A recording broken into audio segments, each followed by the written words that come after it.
Warning, this podcast contains spoilers.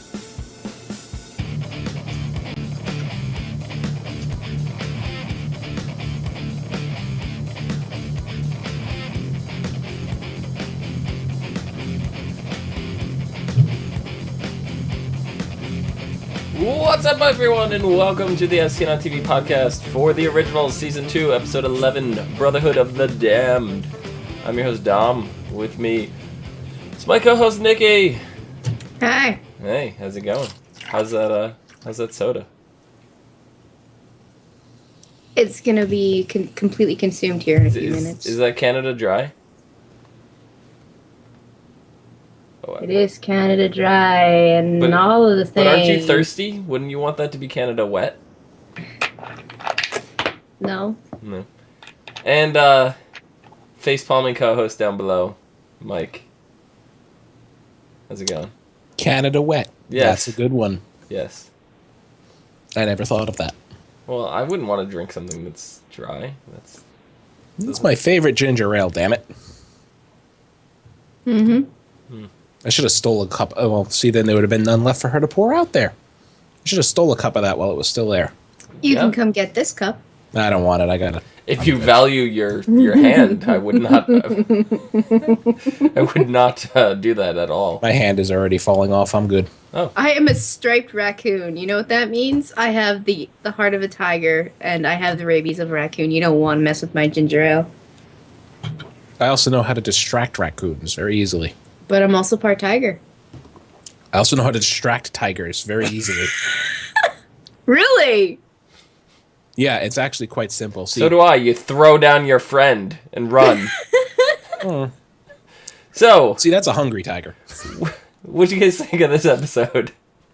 It was actually really good. I liked it. I liked it. I liked the flashbacks with Marcel. That was That was a plus for me. Yeah. I wish there was a little bit more of that, but Yeah, The I mean, flashbacks all in all, to Marcel were great. all in all, a great episode, though. they left it. I mean, yeah, you see, his group of damned pupils running in and, eating some neck. But you don't really, other than knowing you see the ghost of his friend during that time because of the parade, you don't really know what happened to them. You just assume that they all died. Yeah. I would imagine they all died off eventually because he turned them in the middle of a trench in World War I. I'm sorry. Yes, World War I.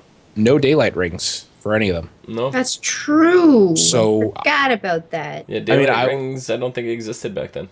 I would imagine half of them died to, if you put a hand grenade, if a vampire gets blown up by a grenade or something, they're dead, right?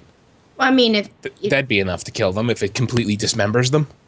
Well, the only way to kill a vampire that way would be cut off their head. They can or rip out their heart. But if they lose an arm or a leg, they're still good. All right, well, I imagine that half of them probably, some of them probably died off from being blown up and dismembered. Well, not just like an arm falling off. Right. Catastrophically dismembered. I still want to know what happens if they lost an arm after they're a vampire. Do they just regrow a whole new arm? They just attach the old one and let the nerves go. I don't know how that would work, and I they would have love not. to see that. I would love to too. They have not covered that subject, but I imagine a Not. few more probably died to being exposed to sunlight or trapped out in the sun. And Some were probably just straight up shot through the heart, which probably is the same effect as wooden stakes, I'm going to assume. no, because we've seen vampires. It has to be wood. It has to be wood, yeah. So unless the Germans were using wooden bullets, which I'm pretty sure they weren't, Probably not. most likely not. No. But if, there was enough force behind that bullet, it could have just blew out a freaking hole in their chest. Yeah. If it was big enough, yeah. Yeah. So, you never think about it. Like, the vampires, they seem invincible except for the very specific ways to kill them. But in an actual war with military weapons and large, equipment and all that stuff like that, they're technically not invulnerable. No. So, They're just fast. yeah, They see that bullet coming, they're going to dodge it and come straight for you. Yeah. they probably, but yeah, most of them probably succumbed to war wounds. Yeah. I thought it was interesting that he refused to feed on the troops, no matter how hungry he got. That was really cool, and that ended up carrying over and tying into the storyline that was going on with his group of vampires, and also showed how strong of a leader he really is. Yeah. And then, it was so good. You know what? I'm looking back at it. I really love this episode. Yeah. It was a really good episode. It was a great Marcel-centric episode, which we don't get a lot of. It wasn't really centric, though. I mean, you had that whole part with, Finn and Cole and Elijah and Klaus. There was that whole bit, too. So it wasn't centric on Marcel. Parts of everything. Like, even Haley and Jackson got a good amount of screen time, too. It was pretty much split in thirds this episode. Yeah, it was split very well, but for me, I guess I should say it was a highlight for Marcel for me. Because that was the part, everything with him this episode is what stood out to me. Okay. Yeah. Yeah, I could see that for sure. I just don't understand why Marcel took the direct route through the crowd of people when there's clearly a much longer route that they could have gone to not walk through everybody. Well, he was infected with the werewolf venom, and he didn't have much time. So, I mean, straight through was the only way for him to survive. I think he would rather have gone straight through than at shortest route possible, even with temptation, rather than take the long way. Yeah, because they're not at full strength. They can't use vamp speed to go running through, either. So, I guess that makes sense. I think he figured the longer they're out there, the more chances one of them is going to slip. Yeah. Yeah, and I mean, exactly. It actually, and now he knows that his group of people withstood that kind of temptation at that level. So now he knows that they're all very worthy of being in his troop. Yeah. They get the seal, the under pressure seal of approval. Mm-hmm. Yeah. They're very, very strong. Very strong together. What is that girl's name? I always forget her. The one. The vampire girl. Crap. Gia. Gia. It looked like or Gia or something. It's Gia. It looked like she's got the hots for Marcel. Is that just me, or did you pick up on some sexual tension there? Towards the end, I did. Yeah. Yeah. She was like petting him, like, I'm so sorry, I was annoying. And feeding him Klaus's blood. Yeah. And then Finn just walks in at the end, and I'm just like, oh my god, can this guy just stop showing up? I love Finn. At the end of an episode in the worst place possible. He was the worst, and now that he's badass, he's really great. Yeah, I love Finn. Love him. But he spent a good deal of this episode creating a prison for his brothers. Mm-hmm. We had Elijah portraying the noble stag. We had Klaus portraying the big bad wolf. Cole portraying the clever fox. Mm-hmm. And Finn being a boar. I didn't understand that one at all. I was trying to think of symbolism. Steadfast? Stubborn is what I'm thinking. Yeah. Maybe. But, I mean, really, what qualities I'm going to look this up, what qualities the boar actually entails, because I'm really curious, Yeah, I mean, I don't see how that represents anything in a person. I mean, I'm probably people are going to watch be like, are you dumb? It's this. Come on. Be smart about this. But no, really, I've never heard of someone being portrayed as like a boar. Like, are you clever fox or, noble stag, big bad wolf. Like, I got all those. They were very clever. Like, not even clever, but they were apparent. They were in our face. The boar is the one, even after hearing it, I'm not going to be like, oh, that was obvious. It's going to be like, okay, I understand it, but it still wasn't obvious. So. All right, so here's the two ways we got this. The wild boar. A complete beast. The complete boar may represent positive qualities, namely courage and fierceness in battle, and a boar's head may represent hospitality, or it may symbolize that the bearer is a noted hunter. And then we have Celtic mythology. It symbolizes courage and strong warriors, for they are strong, dangerous, and very hard to kill. And that is the symbolism I found for wild boars. Well, that kind of represents Finn a little bit, because he is rather hard to kill. And I think Elijah was making the play on words like, you're just a wild boar. You're boring. Yeah. Well, there's that. But, I mean, wasn't the spell kind of called the Hunter Shack or something like that? So I guess it makes sense that, I guess now it's making sense. I'm thinking about it. You know what? You saying that, it was, I forgot what Elijah called it. It was, Well, no, what Cole called it Yeah. a place where witches hunt their prey mentally. Yep. And then, Finn's really poking and prying, and he started picking up. There's something that they're hiding. He doesn't quite know what it is, but he's getting closer and closer to realizing about Hope. Mm-hmm. Yeah. And that's not good. So Elijah's taking his time. He's being himself. He's analyzing every possible thing. He knows what he's trapped in. He's trying to find a way out. So he takes his time to try to shatter the reality, because once the reality's shattered, the spell breaks. Right? So he tries to shatter the reality by admitting to Klaus about Tatya. Tatya, yeah. Yeah. So Finn, you see the room shake a little bit, because it proves that he wasn't noble this whole time.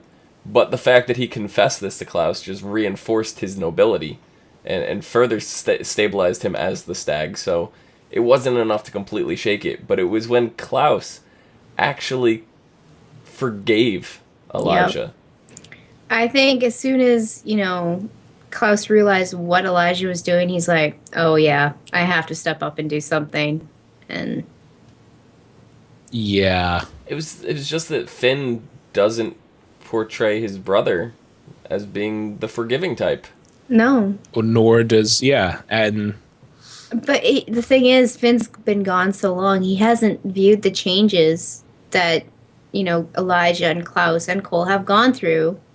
Cole kind of, but mostly Elijah and Klaus. He doesn't realize how much they've changed, what they've gone through, how they got to where they got to, and he's just been out of the loop. He doesn't realize. And, that's going to eventually be his downfall, because Finn, he's set in his old ways, and he hasn't realized, like you just said, the changes. So he's not going to adapt, I guess, to the new situations. And that's, I don't know when it's going to happen, probably the season finale, but that's going to be his end. Yeah. To be honest, I think that Finn is going to not meet his end. I foresee Klaus taking pity on Finn, or at least sympathetic, or not killing him, and then it's not going to be Finn that's the big bad and has to die at the end. It's going to be Dahlia. Yeah, they're setting Dahlia up.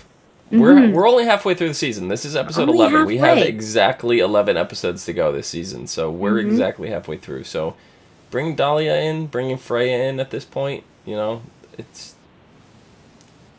It's probably happening within the next 2 or 3 episodes. Very likely. So, they already kind of introduced Freya, just not conscious.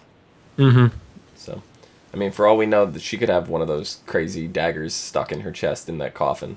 Yeah. We don't really know for sure. No, we don't. Because I don't think she was a vampire, right? She wasn't a vampire, no. Dahlia took her before all that Doesn't went mean down. Dahlia didn't do something to give her, false life and keep her alive forever and ever. Right. Yeah. The other third of this episode focused around Haley and Jackson, though. And we're getting closer and closer to their wedding ceremony. 10 days away. So if this is in real time, that it's either going to happen next episode or the episode following. Because it would be 7 days and then, whatever, give or take. So more than likely we will probably see it next episode, but maybe. I wouldn't be surprised for one more. I'd give it probably another week or 2. I don't know. I almost don't see it happening. Or they draw it out. Because of Klaus. Right. Klaus is like, there's that whole secret herb that they gotta, Right, he finds out about that, and Haley even finds out from, it was Jackson's grandmother, who's the elder who's going to be performing the ceremony, and kind of goes into detail what these trials and rituals actually are. And in it, they have to share all their secrets. Their mind basically becomes one, and they know everything about each other. Yeah. And Haley's super worried because, that's going to reveal Hope. I don't know how it works. Do they sit, across from each other and announce these secrets so that the elder hears too? Or they just, they just mind meld a little bit? Well, that's fine. For me, in my opinion, that's fine. I would trust Jackson with that secret. And in fact, Jackson, I think he'd be the type of person to be like, it's your baby, it's my baby. I'm going to protect that thing with my whole life. I think the point of it, though, is she's not worried about Jackson telling. She's worried about the danger that it puts Jackson in for him knowing this. Also, that. And also, the thing I got from when Klaus was talking about it, it's a rather curious herb used for its effects as a truth serum. Mm-hmm. So I'm thinking they're both going to smoke, the happy little plant, go into some high-like trance, and start spilling their guts to each other in the same room. I don't think it's going to be a perfect, melding of the minds and they instantly know each other's full secrets. That was my question. Is it a verbal thing or they just mind I think it is a verbal thing, which is why Klaus is so worried, because anybody could overhear it at that point. Yeah, I was under the impression it wasn't. That's where I was like, oh shit. Because, even if his grandma finds out, who knows what she's going to think about that. But on top of it, it's still not really her secret to tell. Like, this is a pact that they kept between the whole Mikealson family. And the one thing that you've learned within the last 2 seasons of this and the last 3 seasons of the Vampire Diaries is you don't want to cross a Mikealson, especially not Klaus. Mm-hmm. So. No. Yeah. I mean, there's all that too. And she's just concerned for her baby in general. Yeah, she's concerned for Hope. And yeah, I don't think, Klaus would go to the extreme of killing Haley if it ever got out in that sense. But she would not be living very comfortably after that. Mm-mm. Uh-uh. Mm-mm. Uh-uh. Mm-mm. Mm-mm. Mm-mm. Mm-mm. Uh-uh. Mm-mm. I'm about to see how long we go before somebody cracked up. You broke it. I'm sorry. No, I'm good. I was good. I was in it for the long run. Mm-hmm. Outside of that, really wasn't too much. Little things like what was it? Cole and Davina got it on a little bit. They shared a kiss. Smoochy mooch. Yeah. Smoochy moochy. Yeah. I don't know what's going through Davina's head. What do you mean? How old is she? 16. How old is he? 17, 18. He is... How old is Klaus and Elisha? She was 16 last season. He's a few years younger than them, but I think in general he's just pushing 1,000. Yeah, somewhere around there. I mean, talk about age difference between, Well, I mean, it doesn't matter. If it's like, you know what? Oh, it doesn't matter. 1,000 years is okay. He looks young. Okay. What I've learned from this universe is that age doesn't matter.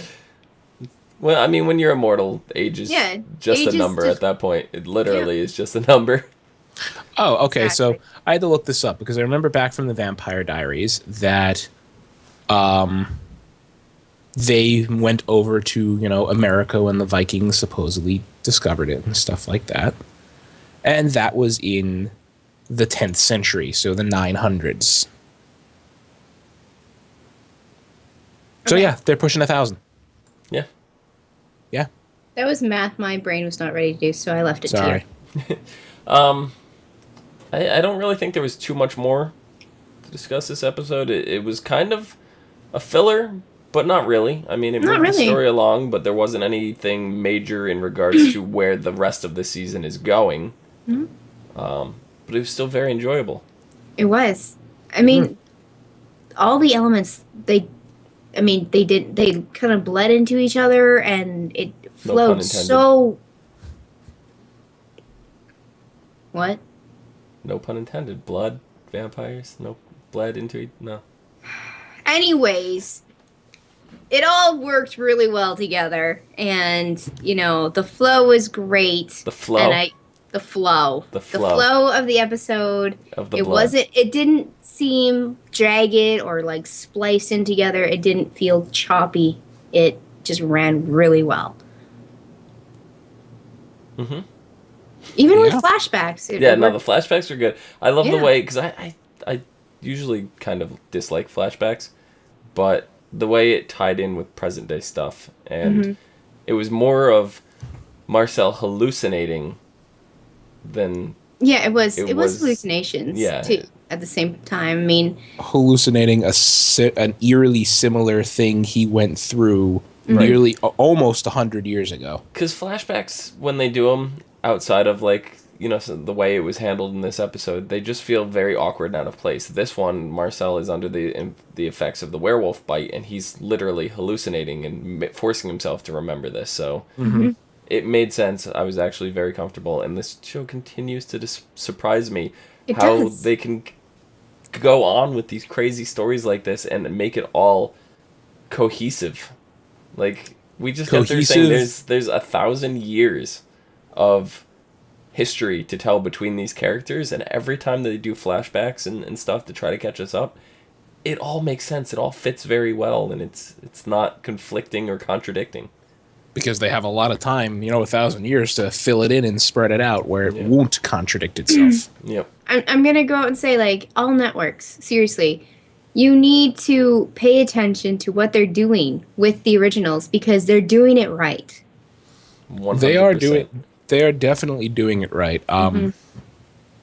Yeah, the flashbacks, most of the time, in a lot of other shows, you get a flashback. Sometimes it feels forced. Sometimes it's corny. Sometimes it's just like, okay, why was that even necessary? But, yeah, that was tastefully done. Very well.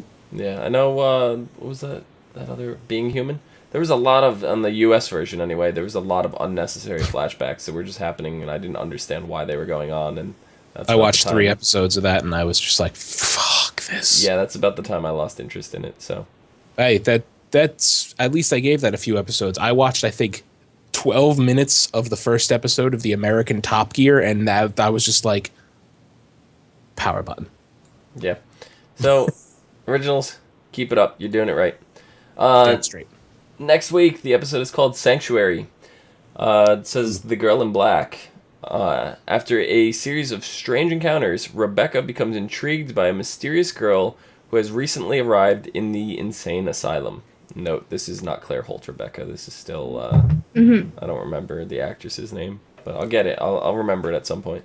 At the bayou, Haley struggles to come clean to Jackson about the secrets she is keeping and is surprised when he shares his own secret involving Haley's parents. Oh, okay. Dun, dun, dun. Meanwhile, after learning the details of a particular marriage ritual that Haley and Jackson must complete, Klaus heads to the bayou to put an end to it, but not before running into Jackson's grandmother, Mary.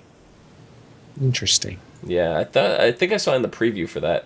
She was standing in her house, and she wouldn't let Klaus in, and Klaus can't enter because he's a vampire and needs to be invited in. So, I think that was... If that's the gist that I got out of the preview, that was rather amusing.